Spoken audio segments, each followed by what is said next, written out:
c'est une petite minorité qui a agi comme ça, que la grande majorité des Juifs et des Arabes à Akko sont contre tout ça et essayent d'avoir une vie normale depuis des années. Et donc, il n'y a pas à rapprocher les communautés, il y a à faire la démarche de passer cet événement.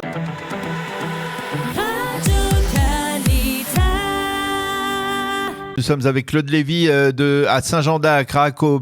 Claude, bonjour, Boker Tov. Boker Tov, Daniel. Merci d'être avec nous ce matin. Alors, vous avez été vous-même témoin, témoin de ces tirs de roquettes qui venaient du Liban, pas de la bande de Gaza, hein, mais du Liban, et tirés en direction du territoire israélien, de Haïfa, des Krayot et même de Saint-Jean-d'Acre. Alors, racontez-nous ce qui vous est arrivé hier. Eh ben, ce qui m'est arrivé hier, c'est que je sortais d'Akko en voiture pour aller en direction de Carmiel pour une réunion vers 16h15, 16h20. Et juste à la sortie d'Akko, on a entendu une sirène. Et comme j'avais la radio allumée dans la voiture, je pensais qu'il y avait un reportage sur Gaza. Je pensais que ça venait de la radio, mais j'ai vite compris que c'était en fait sur Akko. Et donc, toutes les voitures qui étaient à côté de moi, on s'est arrêté. On est sorti des voitures, on s'est mis par terre. Et à ce moment-là, on a entendu le boom. 2 booms avec l'écho, je pense. C'était pas un impact, c'était une interception du dôme de fer. Au-dessus d'Akko ou pas loin d'Akko, en tout cas.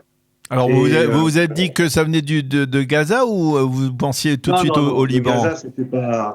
Le Gaza, c'était pas envisageable. Ou alors vraiment, il faut envisager que le Hamas a des missiles qui peuvent atteindre le Liban pratiquement. Donc, peu probable. On a vite compris que ça venait avec ce qui s'était passé les jours précédents, on a vite compris que ça venait du Liban. Ça vous a rappelé ce qui s'est passé, on va dire, en 2006, la seconde guerre du Liban, lorsque le nord d'Israël a été ciblé à l'époque par le Hezbollah, ou rien à voir? C'est un petit goût d'on y revient, comme on dit, oui. Mais vraiment, c'était pas pareil. Là, c'est une alerte. En 2006, c'était vraiment les alertes tous les... Comme ce qui se passe dans le sud aujourd'hui, c'était en continu, 7-8 alertes toute la journée, donc c'est pas du tout la même chose, quoi.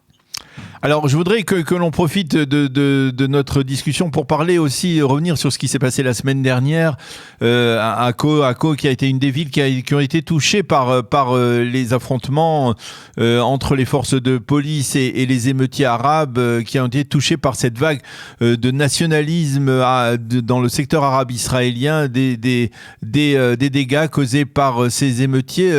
Racontez-nous d'abord comment la ville a été touchée par ces émeutes. Écoutez, d'abord, il faut bien dire que ça a été plutôt une surprise. Je pense que ça a été une surprise un peu pour tout le monde, dans toutes les villes où ça s'est passé. Mais la soudaineté et puis la violence des événements qui se sont passés à Akko a vraiment surpris tout le monde. Et il y a eu, surtout dans la vieille ville, une dévastation de tout le pan touristique de la ville, mais avec des lieux bien choisis, qui ont été attaqués, qui ont été brûlés, qui ont été saccagés complètement. Tout le monde connaît le problème qu'a eu Uri Bouri avec son restaurant et son hôtel, mais il y a eu plus d'une vingtaine de sites touristiques, que ce soit des commerces, des magasins, des petites Zimmeries qui ont été touchés par ce vandalisme. Et voilà, et ça casse 2 choses sur Akko. Ça casse le tourisme et ça casse la coexistence qui était le modèle de vie de la ville d'Akko. Alors, une semaine après, est-ce que vous avez, il y a des initiatives pour tenter de colmater les brèches, de réparer, d'essayer de rapprocher la communauté, les deux communautés juives et arabes, pour essayer d'éviter que cela ne se reproduise, ou alors il y a beaucoup de tensions? Non, il y a tout de suite eu beaucoup de choses pour rapprocher les communautés, mais de toute façon, il faut bien comprendre que c'est une petite minorité qui a agi comme ça, que la grande majorité des Juifs et des Arabes à Akko sont contre tout ça et essayent d'avoir une vie normale depuis des années. Et donc, il n'y a pas à rapprocher les communautés. Il y a à faire la démarche de passer cet événement et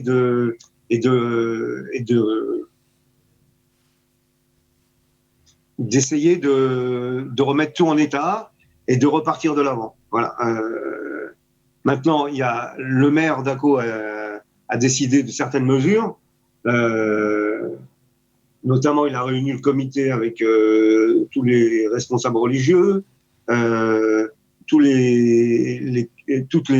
comité des communautés d'Akko, et il y a des initiatives qui sont prises pour retourner dans les écoles, comme ça avait été le cas en 2008, après les événements de 2008 du Yom Kippour, où des interventions avaient été faites dans les écoles pour rappeler ce qu'est le Dukiyum, pour rappeler que le vivre ensemble, ça se fait depuis des années dans la ville d'Akko et qu'on ne doit pas laisser des événements comme ça casser tout ce qui a été fait depuis 18 ans. Eh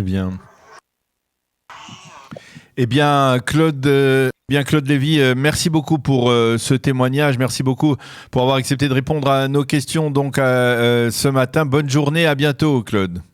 Je voulais juste rajouter une chose. Très vite. C'est que il a été décidé par les responsables de la vieille ville touristique d'Akko de ne plus investir dans le tourisme dans la ville d'Akko tant qu'il n'y aura pas un bataillon de forces des gardes frontières qui seront installés directement dans la vieille ville d'Akko.